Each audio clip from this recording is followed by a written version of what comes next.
మన ప్రభు అయిన యేసుక్రీస్తు నామములో మీకు శుభములు తెలియజేస్తున్నాను. మనం అప్పుడప్పుడు బేకరీలకి వెళ్ళినప్పుడు శాండ్విచ్ మన పిల్లలు అడుగుతూ ఉంటారు. ఆ శాండ్విచ్ ఏంటంటే ఆ బన్నని 2 ముక్కలుగా చేసి మధ్యలో ఇంకోటి పెడతారు.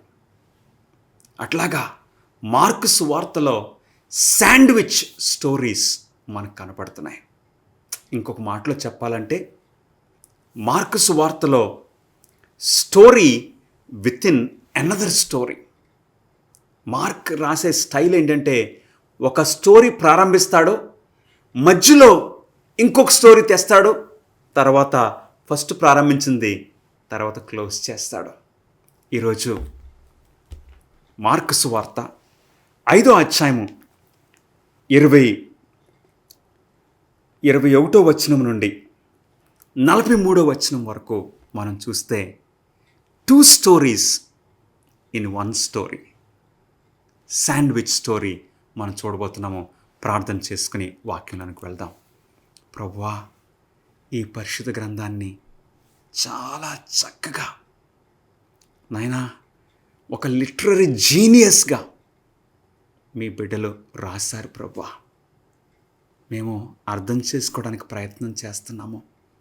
మా జ్ఞానము చాలదని మీ ఎదుట ఒప్పుకుంటున్నాం ప్రభువా. ఆత్మీయ విషయాలు పరిశుద్ధాత్మ ద్వారా మాత్రమే మేము గ్రహించగలమని నీ ఎదుట ఒప్పుకుంటున్నాము. మీ పరిశుద్ధాత్మను మాకు బోధకునిగా అనుగ్రహించి ఈ విషయాలు గ్రహించినట్లు మీ కృప అనుగ్రహించమని యేసుక్రీస్తు నామములో అడిగి వేడుకొంచున్నాం తండ్రి, amen. Miracles around the lake అంటే ఈ గలిలయ ఆ సముద్రము, యాక్చువల్లీ అది సముద్రం కాదు, అదొక ఫ్రెష్ వాటర్ లేక్, కానీ సముద్రం అని పిలుస్తూ ఉన్నారు. ఆ గలిలయ ఆ సముద్రము ఆ ప్రాంతం చుట్టూ జరుగుతున్న అద్భుత కార్యాలు ఇక్కడ లూకా రాస్తూ ఉన్నాడు. లూకా 4వ అధ్యాయము చివరి భాగంలో ఆ తుఫానును ఎలాగ ప్రభువైన యేసుక్రీస్తు వారు ఆప్ చేశారో ఒక్క మాటతో లూకా రాశాడు. అవతల ప్రక్కకి వెళ్ళారు. అవతల ప్రక్కన అపవిత్రాత్మలు పట్టిన ఒక వ్యక్తిని ప్రభువైన యేసుక్రీస్తు వారు స్వస్థపరిచారు. ఆ దెయ్యముల నుండి ప్రభువైన యేసుక్రీస్తు వారు విమోచించారు. అసలు మార్కు సువార్తలో ఆ ప్యాటర్న్, ఒక పద్ధతి మనం గమనించినట్లయితే మన ప్రభువైన యేసుక్రీస్తు వారు ఆయన యూదయ ప్రాంతంలో ఉన్నా లేక అన్యుల ప్రాంతంలో ఉన్నా ఆయన చేసిన మొట్టమొదటి అద్భుత కార్యం ఏంటో తెలుసండి. వారు దేవుణ్ణి ఎరిగిన ప్రజల మధ్యనున్న, దేవుణ్ణి ఎరగని అన్యుల మధ్యనున్న ఫస్ట్ ఆయన దురాత్మల నుండి ప్రజలను విడిపిస్తున్నారు. అంటే Jesus has victory over every demonic force. అవును ప్రియ సహోదరుడా, సహోదరి, ఈ సాతాను శోధనలు నాకు చాలా కష్టంగా ఉన్నది, శోధనలు నేను జయించలేకపోతున్నాను అని నువ్వు భయపడుతున్నావా? విసిగిపోతున్నావా? ఎలాగా ఈ సాతాను యొక్క పీడింపు నుండి నేను ఎలా బయటపడతాను?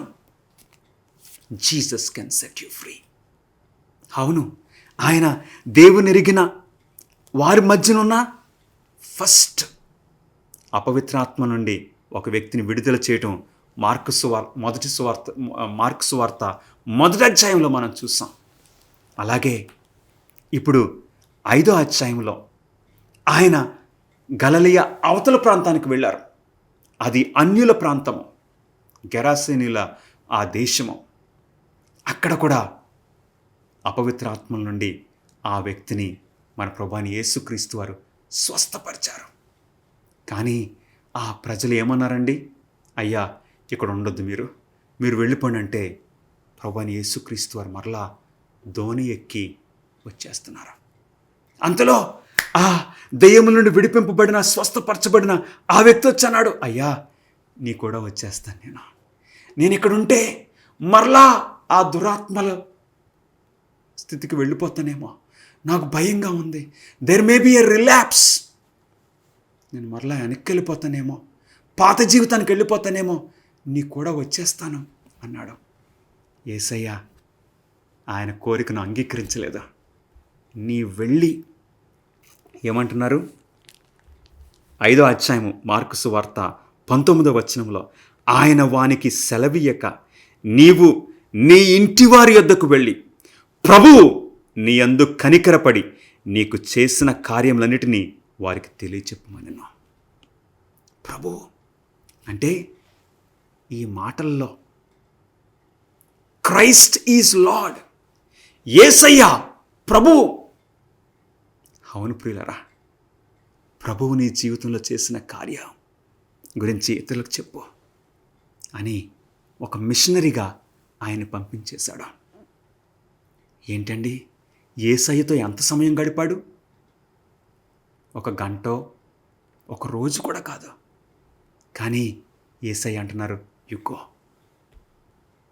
వెళ్ళాడు, అందరికీ చెప్పేశాడు నన్ను యేసయ్య స్వస్థపరిచారని.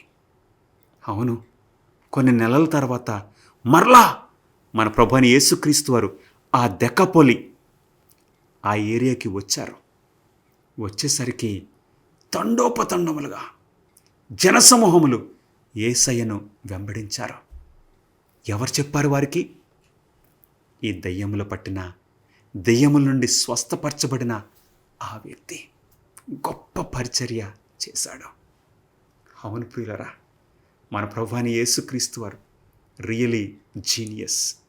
ఈ రోజున ఒక దైవ సేవకులుగా కానీ, ఒక సంఘంలో కానీ దెయ్యముల నుండి విడుదల చేయబడిన ఒక వ్యక్తిని ఎవరు వాడుకుంటారు? Jesus knows your potential. నీకున్న పొటెన్షియల్ ఎంతో ఆయనకు తెలుసు. ఎందుకంటే ఆయన నిన్ను సృష్టించారు కాబట్టి. నీ కేపబిలిటీ ఏంటో, నీకున్న ఆ తలాంతులేంటో ఆయనకు బాగా తెలుసు. Surrender your life to Jesus.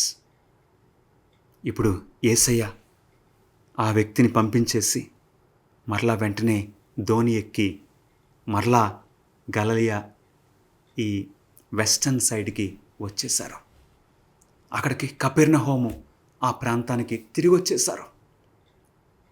ఒక వ్యక్తిని కలుసుకోవడానికి మాత్రమే యేసయ్య వెళ్ళారు.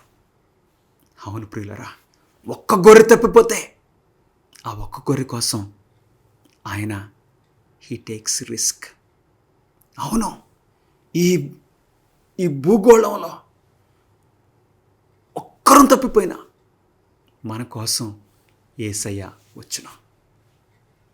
అవును, ఆయనకి ఒక గొర్రె 99 గొర్రెలను విడిచి వచ్చే మంచి కాపరి. ఇప్పుడు యేసయ్య మరలా వెనక్కి వచ్చారు. గమనిస్తున్నారండి ఈ స్టోరీ?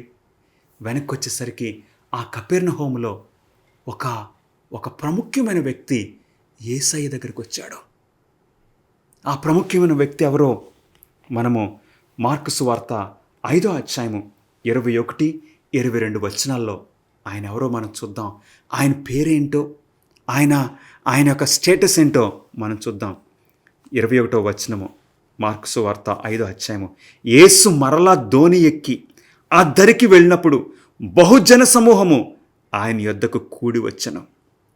ఆయన సముద్ర తీరమున ఉండగా సమాజ మందిరపు అధికారులలో యాయురను ఒకడు వచ్చి ఆయనను చూచి ఆయన పాదముల మీద పడి. గమనిస్తున్నారా? ఈ 5వ అధ్యాయంలో ఆ దెయ్యములు పట్టిన ఆ వ్యక్తి కూడా వచ్చి ఆయన పాదం దగ్గర పడ్డాడు. ఫెల్ అట్ హిస్ ఫీట్. ఈ సమాజ మందిరపు అధికారి కూడా వచ్చి యేసయ్య పాదముల దగ్గర పడుతున్నారు. ఏమంటున్నాడో మనం చూద్దామండి. 23వ వచనము. నా చిన్న కుమార్తె చావనై ఉన్నది, నా చిన్న కుమార్తె చనిపోయే స్థితిలో ఉన్నది. అది బాగుపడి బ్రతుకున్నట్లు నీవు వచ్చి దాని మీద నీ చేతులు ఉంచవలనని ఆయనను మిగుల బతిమాలు కొనగా, బెగ్గింగ్ జీసస్, అయ్యా నా కుమార్తె, నా చిన్న కుమార్తె మరణించే స్థితిలో ఉంది, నువ్వు ఒక్కసారి యువర్ టచ్, నువ్వు వచ్చి ఒక్కసారి ఆమెను ముట్టుకొని బ్రతిమాలుతున్నారు. అవును ప్రియులరా, ఈ సమాజ మందిరపు అధికారులు కానీ, ఆ శాస్త్రులు కానీ, అలాంటి కొంచెం పెద్ద తరహా వారు యేసయ్యను లెక్క చేయలేదు. కానీ ఈ వ్యక్తి డిఫరెంట్, ఈ యాయిరు డిఫరెంట్. అవును, నీ ఆఫీసులో ఎంతోమంది ఉండొచ్చు, కానీ యు ఆర్ డిఫరెంట్. యేసయ్య వెంటనే ఏమనకుండా ఆ యాయిరు యొక్క కుమార్తెను దర్శించడానికి యేసయ్య ఇప్పుడు దారిలో ఉన్నారు. ఆయన 24వ వచనము, అతనితో కూడా వెళ్ళెను. బహుజన సమూహము ఆయనను వెంబడించి ఆయన మీద పడుచుండిరి. Great multitude. ఇప్పుడు యేసయ్య దృష్టి ఎక్కడికి? యాయిరు ఇంటికి వెళ్తున్నారు. ఆయన చిన్న కుమార్తెను లేవనెత్తడానికి ప్రభువైన యేసుక్రీస్తు వారు ఇప్పుడు ఫోకస్డ్గా వెళ్తున్నారు. ఆయన చుట్టూ జనసమూహములో. ఇప్పుడు ఆ స్టోరీ అలా నడుస్తుండగా ఇప్పుడు మార్క్ ఇంకొక స్టోరీ తీసుకొస్తాడు. ఆ జనసమూహములు అలాగ వెళ్తుంటే ఇప్పుడు 25వ వచనంలో 12 ఏళ్ల నుండి రక్తస్రావము రోగము కలిగిన ఒక స్త్రీ ఉండెను. ఆమె అనేక వైద్యుల చేత ఎన్నో తిప్పలు పడి తనకు కలిగినదంతయు వ్యయము చేసుకుని ఎంత మాత్రమును ప్రయోజనము లేక మరింత సంకటపడెను. ఇప్పుడు ఒక స్త్రీ 12 సంవత్సరాల నుండి ఆ బ్లీడింగ్, రక్తస్రావం కలిగిన ఆ స్త్రీ ఇప్పుడు తనకున్న ధనమంతా వైద్యుల మీద ఖర్చు పెట్టేసింది. ఏమీ ప్రయోజనం లేదు. ఆ పరిస్థితిలో షీ బికేమ్ డెస్పరేట్. ఇక ఇది నాకు ఆఖరి ఛాన్స్, ఇది నా జీవితంలో ఆఖరి ఛాన్స్ ఏమో, యేసయ్యను కలుసుకోవాలి. కానీ రక్తస్రావం అంటే అన్క్లీన్. గమనిస్తున్నారా? ఆమె అపవిత్రం. యేసయ్యతో ఎలా మాట్లాడుతుంది? అందరూ చీదరించుకుంటారు ఆమెను. అందుకు యేసయ్యతో మాట్లాడి ఆమె కోరికను చెప్పడానికి కూడా ధైర్యం చాలక నేను వెళ్ళి ఆయన వస్త్రపు చెంగును ముట్టుకుంటే 27వ వచనంలో రాస్తున్నాడు, నేను ఆయన వస్త్రములు మాత్రము ముట్టిన బాగుపడుతునని అనుకుని జనసమూహములో ఆయన వెనుకకు వచ్చి ఆయన వస్త్రము ముట్టెను. అవును ప్రియులరా, వెనక నుండి వచ్చి ఆయన వస్త్రాన్ని ముట్టుతుంది. యాయిరు ఏమడిగాడండి? వచ్చి నా కుమార్తె మీద నీ చేతులుంచు, టచ్. ఇప్పుడు శాండ్విచ్ స్టోరీ, ఆ కథలో మరింకొక కథ. వచ్చి ఆయనను ముట్టుకుంటుందా? ఆయన వస్త్రాన్ని, ఆ అంచును మాత్రం ముట్టుకుంది. వెంటనే ఆమె రక్తధార కట్టెను. హల్లెలూయా. గనుక తన శరీరంలోని ఆ బాధ నివారణమైనదని గ్రహించుకొనెను. Something is happening. యేసయ్యను ముట్టింది, అది కట్టుబడిపోయింది. హల్లెలూయా. వెంటనే, అవునండి, యేసయ్య దగ్గరకు మనం వచ్చినప్పుడు వెంటనే పరిస్థితులు జరుగుతున్నాయి. ఇక యేసయ్య వెంటనే యేసు తనలో నుండి ప్రభావము బయలు వెళ్ళినని తనలో తాను గ్రహించి సమాజపు జనసమూహం వైపు తిరిగి నా వస్త్రములు ముట్టినది ఎవరని అడుగగా, గమనిస్తున్నారా? Strange words. మన ప్రభువైన యేసుక్రీస్తు వారు కొన్ని విచిత్రమైన మాటలు. నా వస్త్రాలు ఎవరు ముట్టుకున్నారు? జనసమూహములు ఆయన మీద పడుతున్నారు. Strange words. నా వస్త్రాలు ఎవరు ముట్టుకున్నారు? చాలా వింతైన మాటలు, స్ట్రేంజ్ వర్డ్స్. ప్రభువైన యేసుక్రీస్తు వారు ఆయన స్ట్రేంజ్ వర్డ్స్ 5వ అధ్యాయంలో మనకు కనపడుతున్నాయి. మరలా ఇంకోటి చూద్దామండి. 5వ అధ్యాయము 39వ వచనంలో కూడా, లోపలికి పోయి మీరు ఎలా గొల్లు చేసి ఏడ్చుచున్నారు, ఈ చిన్నది నిద్రించుచున్నదే గాని చనిపోలేదని వారితో చెప్పాను. Strange words. ఆమె చనిపోయింది కానీ నిద్రించుచున్నదని ప్రభు అంటున్నారు. ఆమె చనిపోలేదు, నిద్రిస్తుంది. ఇలాంటి విచిత్రమైన మాటలు ఎవరు చెప్పగలరో తెలుసండి? Only Jesus. ఎందుకంటే he has everything in control. సమస్తము ఆయన స్వాధీనంలో ఉంది కాబట్టి ఆయన చెప్పగలరు ఇలాంటి మాటలు. Strange words. నన్ను ఎవరు ముట్టుకున్నారు? వెంటనే ఆ శిష్యులు అంటున్నారు, శిష్యులు 31వ వచనంలో, జనసమూహం నీ మీద పడుచుండుట చూచున్నావే, నన్ను ముట్టినది ఎవడని అడుగుచున్నావా అనిరి. ఆ కార్యము చేసిన ఆమెను కనుగొనవలనని ఆయన చుట్టూ చూచెను. అప్పుడు ఆ స్త్రీ తనకు జరిగినది ఎరిగి భయపడి వణుకుచూ వచ్చి ఆయన ఎదుట సాగిలపడి తన సంగతి అంతయు ఆయనతో చెప్పాను. ఇక ఆమె అనుకున్నది, ఆయన ముట్టితే చాలు అనుకున్నది. ముట్టింది, స్వస్థపరచబడింది. ఇంక నెమ్మదిగా ఎవరికి తెలియకుండా నేను జారుకుంటాను అనుకున్నది, వెళ్ళిపోవాలనుకున్నది. ప్రభువైన యేసుక్రీస్తు వారు ఆగారు, జనసమూహం ఆగింది. ఆమె ఇప్పుడు సాక్ష్యం పలికింది. నీ జీవితంలో కూడా, నా జీవితంలో కూడా దేవుడు చేసిన కార్యమును మనం అనుభవించి ఇక మనలోనే ఉంచుకుంటే కుదరదు ప్రియులరా. సాక్ష్యం ఇవ్వాలి. ఆయన చేసిన గొప్ప కార్యములు, don't let them go unnoticed in your life. లేదో నువ్వు సాక్ష్యం పలకాలి, చెప్పాలి. ఎందుకంటే నీ సాక్ష్యం వలన అనేక మంది ధైర్యం పొందుతారు, దేవుని దగ్గరికి రాగలరు. ఆ దయ్యముల నుండి స్వస్థపడిన ఆ వ్యక్తి సాక్ష్యం వలన ఎంత గొప్ప జనసమూహము యేసయ్యను వెంబడించారు. నీ సాక్ష్యం వలన ఒక జనసమూహము పరలోక రాజ్యానికి చేరే అవకాశం ఉన్నది. You have a story. We all have a story. ప్రభువైన యేసుక్రీస్తు వారు మన జీవితాల్లో చేసిన ఆ కార్యాలు మనం చెప్పాలి. ఆ రోజు మన ప్రభు ఏమన్నారో తెలుసండి? అప్పుడు ఆ స్త్రీ 33వ వచనము, తనకు జరిగినది ఎరిగి భయపడి వణుకుచూ వచ్చి ఆయన ఎదుట సాగిలపడి తన సంగతి అంతయు ఆయనతో చెప్పాను. అందుకాయన, కుమారి, నీ విశ్వాసము నిన్ను స్వస్థపరిచెను, సమాధానము గలదానివై పొమ్ము, నీ బాధ నివారణ అయి నీకు స్వస్థత కలుగునుగాక అని ఆమెతో చెప్పాను. ప్రభువైన యేసుక్రీస్తు వారు కుమారి అని ఆమెను సంబోధిస్తున్నారు. కుమారి. Praise God. ఈ శాండ్విచ్ స్టోరీలో 2 daughters, 2 కుమార్తెలు. ఒక కుమార్తె, యాయిరు కుమార్తె, చనిపోయే స్థితిలో ఉన్నది. మరొక కుమార్తె కూడా చనిపోయే స్థితిలోనే ఉన్నది. 12 సంవత్సరాల నుండి ఇక ఉపశమనం లేక బాధపడుతున్న ఆ 2 కుమార్తెలు.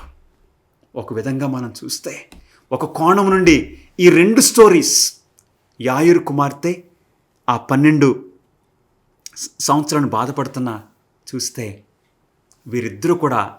వీరిద్దరి జీవితాల్లో 12 అనే నంబరు చాలా ప్రాముఖ్యంగా ఉంది.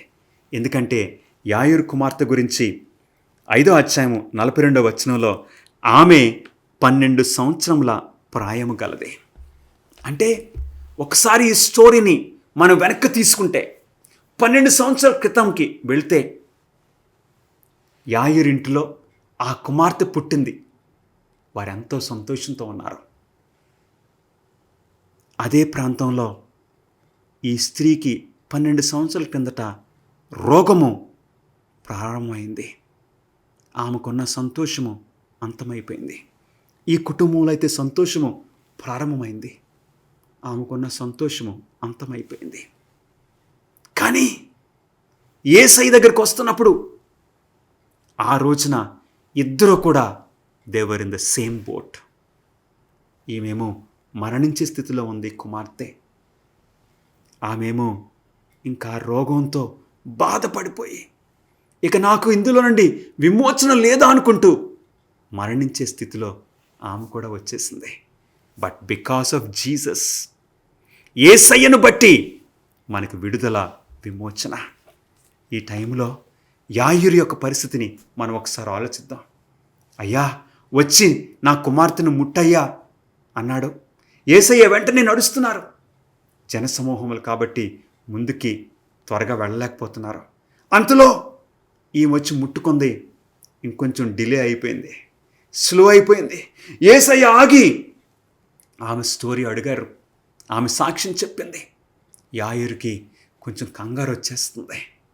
అవును ప్రియులరా, రోలర్ కోస్టర్ ఎమోషన్స్. ఆయన ఆలోచనలు ఇప్పుడు కింద మీద వెళ్ళిపోతున్నాయి. అంతలో ఎవరో వచ్చి మార్కు సువార్త 5:35 ఆయన ఇంకనూ మాట్లాడుచుండగా సమాజ మందిరపు అధికారి ఇంటి నుండి కొందరు వచ్చి, నీ కుమార్తె చనిపోయినది, నీవు బోధకుణ్ణి ఎందుకు శ్రమ పెట్టుదు అనిరి. కుమార్తె చనిపోయింది అని చెప్పారు. అవును ప్రియులరా, మన ప్రభువైన యేసుక్రీస్తు వారికి ఏ పరిస్థితి కూడా టెన్షన్ ఇవ్వదు. సమస్తము ఆయన స్వాధీనం ఉన్నది. ఇక్కడేమో ఒక కుమార్తె స్వస్థపరచబడింది. ఇప్పుడు యాయిరుకి వార్త వచ్చింది, కుమార్తె చనిపోయింది, ఇంకా బోధకుణ్ణి నువ్వు బాధ పెట్టద్దు. కానీ ప్రభు ఏమంటున్నారో చూద్దామండి.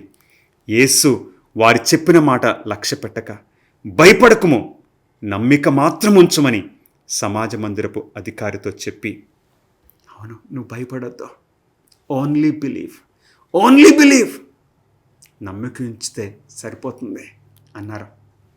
ఇంటికి వెళ్ళారు.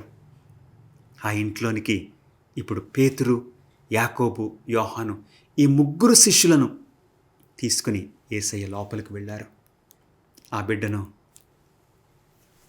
చేయి పట్టుకొని ప్రభువైన యేసుక్రీస్తు వారు లేవనెత్తారు. ఏమంటున్నారో చూద్దామండి. 41 ఆ చిన్నదాని చెయ్యి పట్టి తలిత కుమి అని ఆమెతో చెప్పాను. ఆ మాటకు చిన్నదాన లెమ్మని నీతో చెప్పుచున్నానని అర్థమా. చిన్నదాన, ఇది అర్మీక్లో ఉన్న మాట ఏంటో తెలుసండి. చిన్నదాన లేక చిన్న గొర్రెపిల్ల. చిన్న గొర్రెపిల్ల, నిద్రిస్తున్న ఆ గొర్రెపిల్ల, అమ్మా నువ్వు లేగు. ఆ చిన్న గొర్రెపిల్లను యేసయ్య లేవనెత్తారు.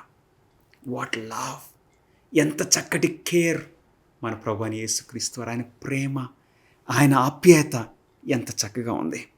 వెంటనే వారు బహుగా విస్మయముందిరి.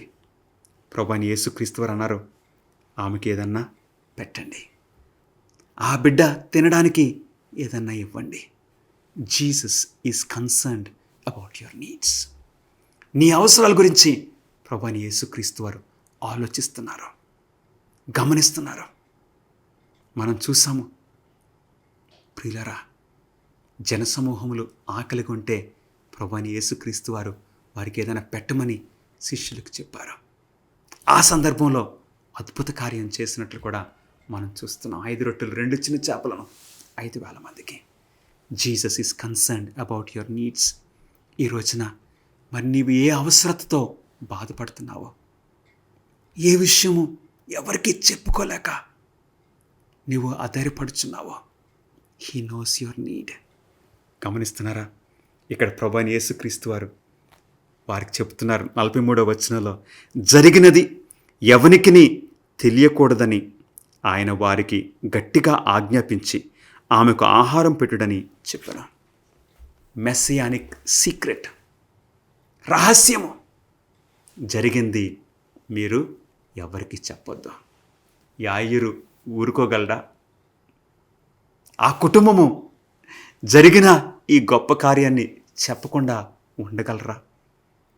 ఏమాత్రము కాదు, ఉండలేరు ప్రియులరా. దేవుడు చేసిన కార్యాల గురించి మనం చెప్పకుండా ఉండలేమో, దేవుని స్తుతించకుండా ఉండలేమో. ఆ చిన్నదానికి ఏదన్నా తినడానికి ఆహారం పెట్టండి అన్నారు. నీ అవసరతలు ప్రభువైన యేసుక్రీస్తు వారికి తెలుసు.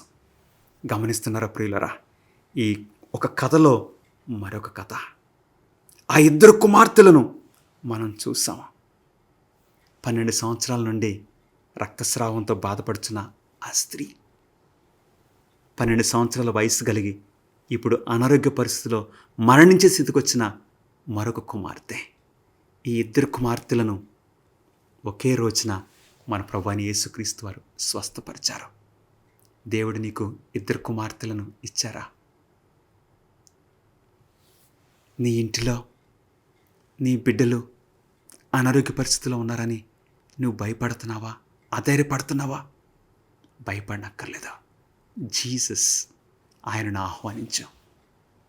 యాయిరు ఎలాగైతే అయ్యా ఇంటికొచ్చి నా కుమార్తె నా చిన్నదాని మీద చేయి పెట్టు అని యాయిరు అడిగాడో, నీవు నేను ఈరోజు అడగొచ్చు. మన ప్రభువైన యేసుక్రీస్తు వారు మన ఇంటికి రావడానికి ఇష్టపడుతున్నారు. మన ఇంటికి వస్తున్నప్పుడు మనకు మాత్రమే దీవెన కాదు, వచ్చే దారిలో ఇంకా అనేక మంది దీవెనలు పొందే అవకాశాన్ని నీవు కల్పించవచ్చు. అవును, బీ ఫెయిత్ఫుల్ టు జీసస్. యేసయ్యకు నమ్మకంగా ఉండు. ఈ అద్భుత కార్యాలన్నీ ఆ సముద్ర తీరమున ప్రభువైన యేసుక్రీస్తు వారు చేస్తున్నారు. ఆయన నీకు నాకు సమీపంగా ఉన్నారు. నీ జీవితాన్ని, నా జీవితాన్ని నడిపించడానికి ఇష్టపడుతున్నారు. ఈరోజు నీ జీవితాన్ని ఆయన చేతుల్లో పెడదాం. నా జీవితాన్ని ఆయన చేతుల్లో పెట్టాలని నేను ఆశపడుతున్నాను. ప్రార్థన చేసుకుందాం. ప్రభువా, మీకు స్తుతులనైనా స్తోత్రములనైనా.